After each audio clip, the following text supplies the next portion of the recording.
আমরা গ্রামও আছে, ঈদের দিন মারা গেছে।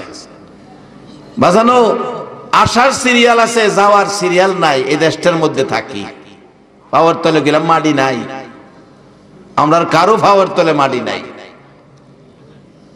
তাইলে এখন কি করা? বাজারটা করা। বাজারের পরামর্শ দিলেন হাসান বসরি রহমাতুল্লাহ আলাইহি শামাউনকে।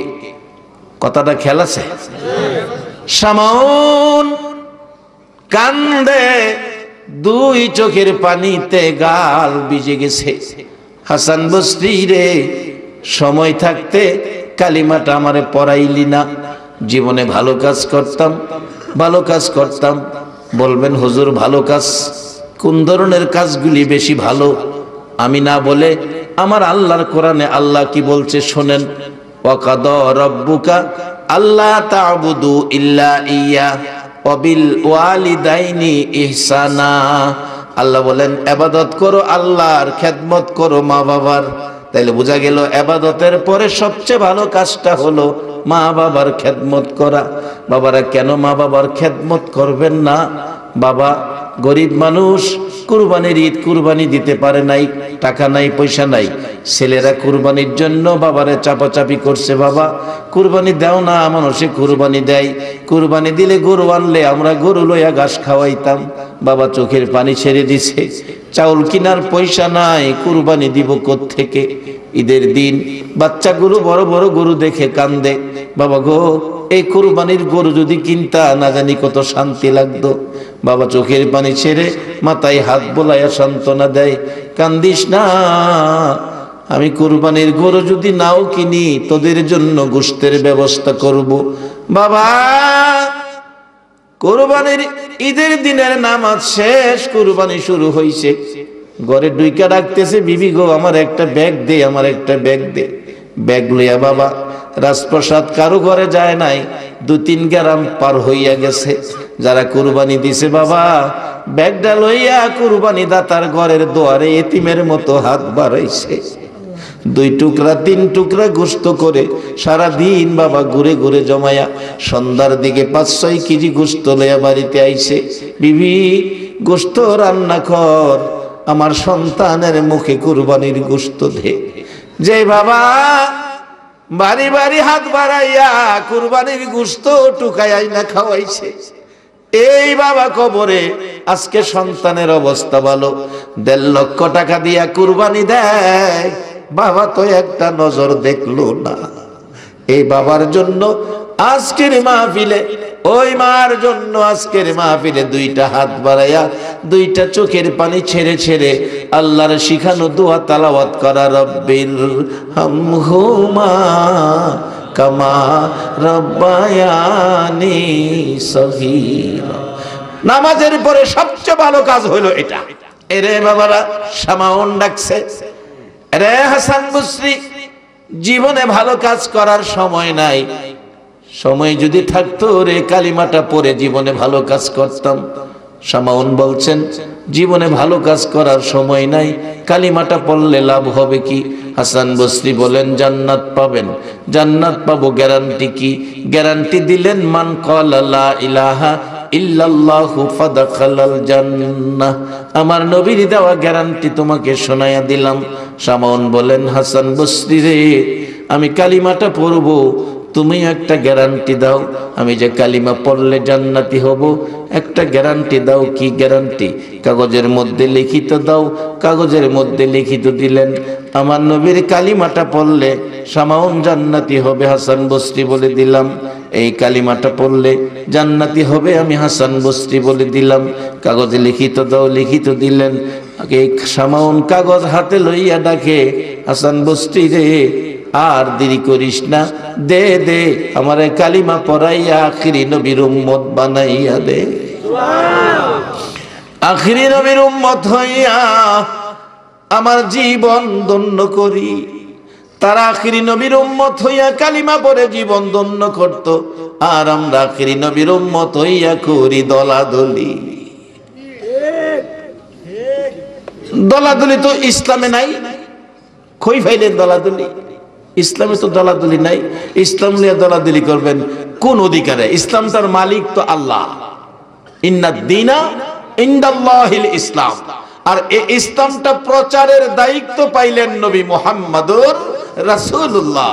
আল্লাহ বলছে ওমাইয়ুতির রাসূল ফাকাদ আতা আল্লাহ, তোমরা আমার এই রাসূলের কথাগুলি মানো, তাইলেই হবে আমি আল্লাহর কথা মানা। কারণ রাসূল বানায়া কোনো কথা বলে নাই, আমি যা বলাইছি তাই রাসূল বলছে। এখন আল্লাহকে যদি পেতে চান রাসূলের মাধ্যমে যান, রাসূলের মাধ্যমে যান। আল্লাহকে যদি পেতে চান, আমার রাসূলের আদর্শ ব্যতীত আল্লাহ পাওয়ার বিকল্প আর কোনো রাস্তা নাই। দলাদলি না বাজান, হিংসা বিদ্বেষ না, ধাক্কা ধাক্কি না, কে কোন দলের এটা না। আমি নিয়ে আল্লাহরে খুশি করা, নবীর আদর্শ দিয়া আল্লাহরে খুশি করার কাজ কতটুকু করতে পারছি এই চিন্তায় থাকেন। শামাউন ডাকে হাসান বসরি, দে কালিমা পড়াইয়া দে।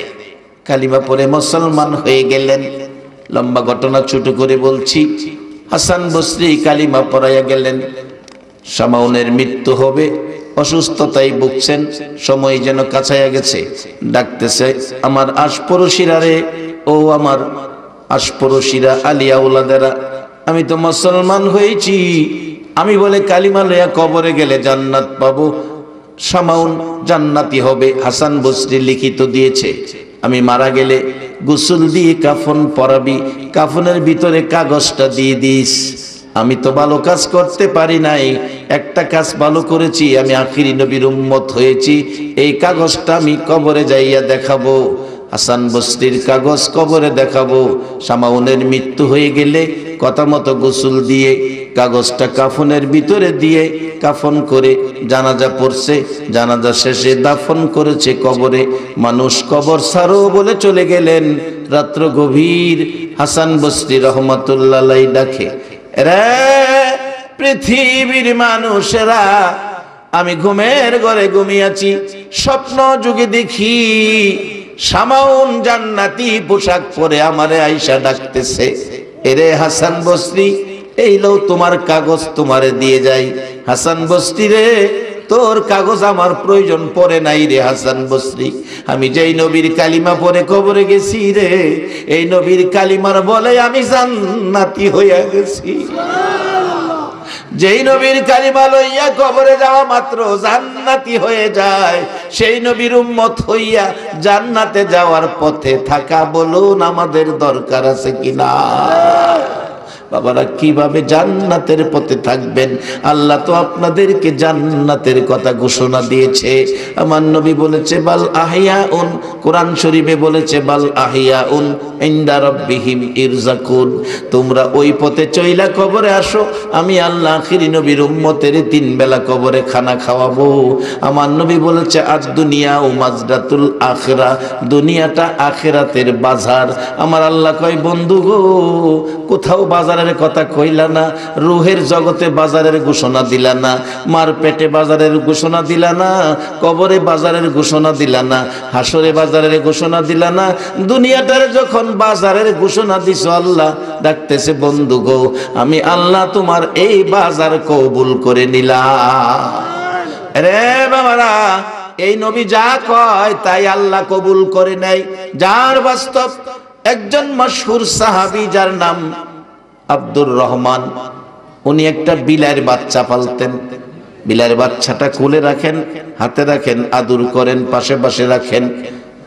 একদিন বিলাইয়ের বাচ্চা কোলে লইয়া অনিচ্ছাকৃত ভাবে নবীজির সামনে গেছে গা। আমার নবী ডাকিয়া আবি হুরাইরা, ও বিলাইয়ের বাপ। মানুষ কি বিলাইয়ের বাপ হইতে পারে? নবী তো কইলেছে ইয়া আবি হুরাইরা, ও বিলাইয়ের বাপ। আমার আল্লাহ কয় বন্ধু গো, আব্দুর রহমান রে বিলাইয়ের বাপ কইছ, আমি আল্লাহ বিলাইয়ের বাপ হই মাইনা নিলাম। আজ থেকে আব্দুর রহমান বিলাইয়ের বাপ আর আব্দুর রহমান কইতাম না। বেশিরভাগ হাদিস রিওয়ায়াত করেছে আব্দুর রহমান, কিতাবের কোথাও আব্দুর রহমান নাই, শুধু লেখছে আবি হুরাইরা, বিলাইয়ের বাপ। হাসরের মাঠেও আমার আল্লাহ তাকে বিলাইয়ের বাপ কইয়া ওই ডাকবো। নবী যেটা কয় এটা আল্লাহ পছন্দ করে। এখন এই নবীর কথাটা যদি আমরা মানি, তাহলে আমরা রেখে আল্লাহ পছন্দ করতো না? নবী কইছে দুনিয়া আখিরাতের বাজার। এখন কে কি বাজার করছে বাজান? গরিব ধনী নাই, বাজার সকলের জন্য খোলা। আবারে আপনাদের এই মৌলভী বাজার, হাসিমপুরের বাজার, দোকানগুলি সকালে খুলে রাত্রে বন্ধ হয়, আবার পরের দিন খুলে। আমাদের এই দেহের বাজার যেদিন দোকান বন্ধ হবে আর কিন্তু এই বাজারের দোকান খোলা হবে না। আল্লাহ বলছে, বন্ধু তুমি যে দুনিয়াটারে বাজার কইছো, এই বাজারের কাস্টমার তো অন্য কেউ হতে পারবে না। এই বাজারের কাস্টমার হইয়া গেলাম আমি আল্লাহ। তোমার মায়ার উম্মতেরে, তোমার পাগল উম্মতেরে, তোমার ইমানদার উম্মতেরে আমি আল্লাহ এই বাজার থেকে জান্নাত দিয়া দিয়া কিনে নিব। কোরআন শরীফ, ইন্নাল্লাহ আশতারা মিনাল মুমিনিনা আনফুসাহুম ওয়া আমওয়ালাহুম বিআন্না লাহুমুল জান্নাহ, জান্নাত দিয়া আমি কিনে নিব।